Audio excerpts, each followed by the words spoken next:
You're right there, folks. Just a little quirk I thought I'd raise, because it might be interesting. In America, you have a republic, right? And the president is elected, and he is the head of the executive, and he's head of state. In the UK,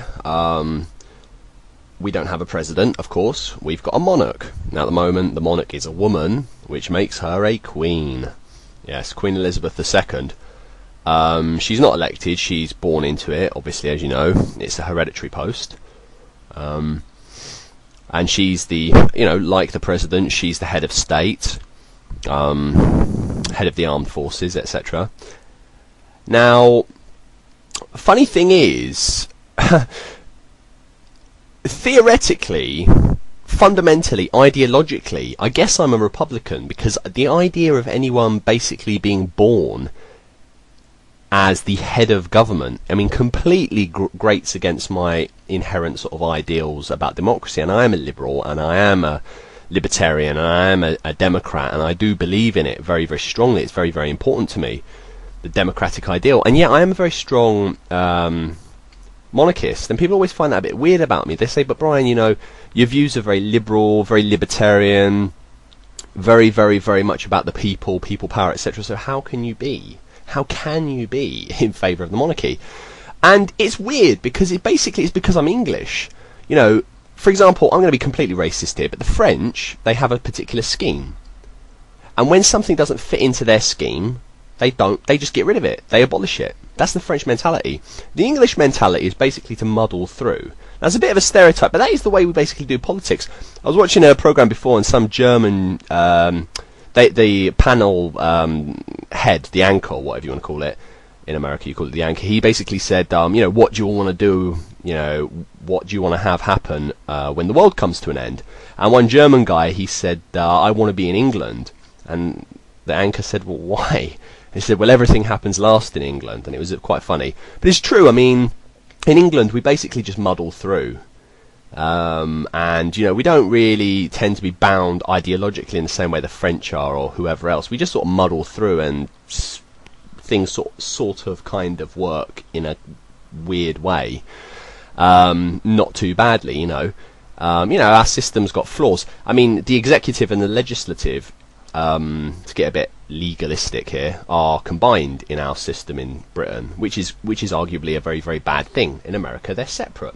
However, something that's really funny to me is that it's really weird, but in America, right, you've got a president who's elected the way I guess it should be, but this whole the whole thing about presidential signing statements.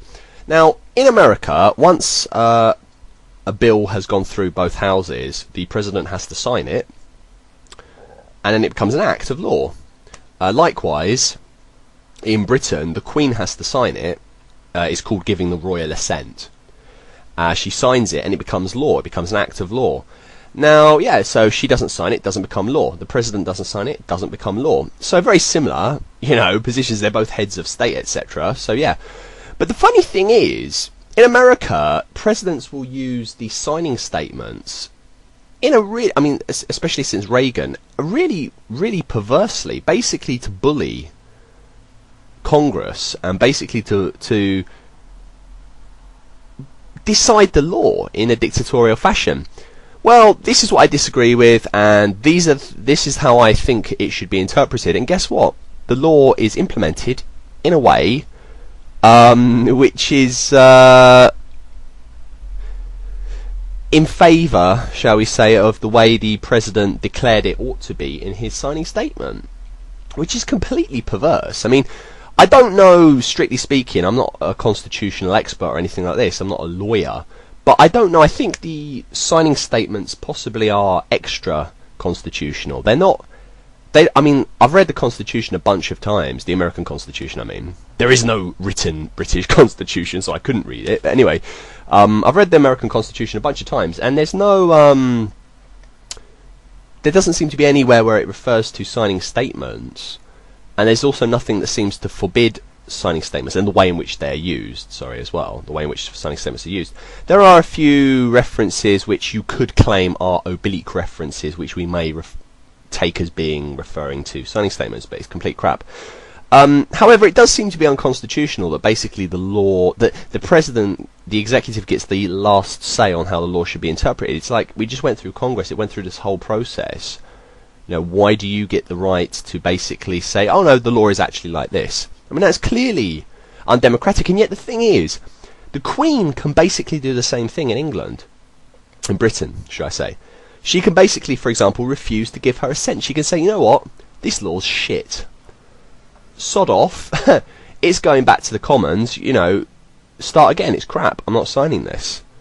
But she doesn't do it. And in fact, unless I'm very much mistaken, it's been since the 17th century, right? The 17th century was the last time, so far as I'm aware, that a British monarch refused assent. The 17th century! The reason monarchs in Britain, for like 300 years or so, more maybe, haven't really involved themselves in the law in that kind of way, is because they're not democratically elected. The Queen can refuse her assent.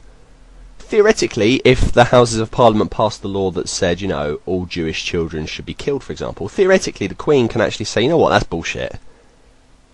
I'm not going to sign that. Now, of course, it would be complete civil war, but I think we would have a civil war, win, and we'd still be a monarchy, because people would say, yeah, the Queen's right, fuck you, we're not passing this law. But, I mean, other than extreme circumstances, you imagine if the Queen said, I'm going to change this, or I'm not going to sign this. Everyone would go fucking mental. Who are you, you kraut, you sausage sucker, who are you? People would go mental, they would go mad, they'd say, who are you? You're not even English, you're fucking German, what the fuck do you know, you're not even elected, blah blah blah blah blah. And yet, the president does that kind of bullshit all the time in America, and most people don't even bat an eyelid. Most people don't even care. So, you've got a situation where America's a republic, and the president, in terms of signing statements, for example, basically acts a bit like a tyrant, and that's not an exaggeration. He really does act a bit like a tyrant. It's Obama, it was Bush, it was Clinton, it was Bush Senior, it was Reagan. Absolute fucking bastards. And yet the Queen would never do that. So, perversely, in this particular element of our system, the very fact that we have a democratic culture in Britain, and the Queen, of course, understands that, she will never refuse assent. She will never fuck around in politics in the way that an American president will.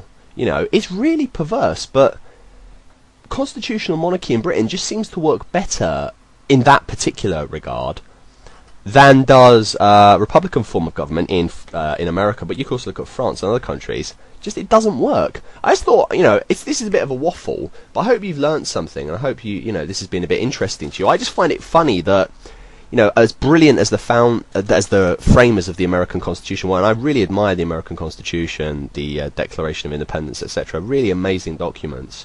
Some of the most amazing, wonderful documents that have ever been crafted by man.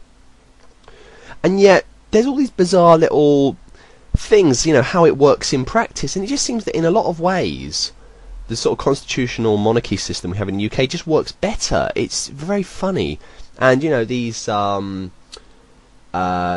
statements are just one example. Also, executive orders. What's that about? Maybe that's the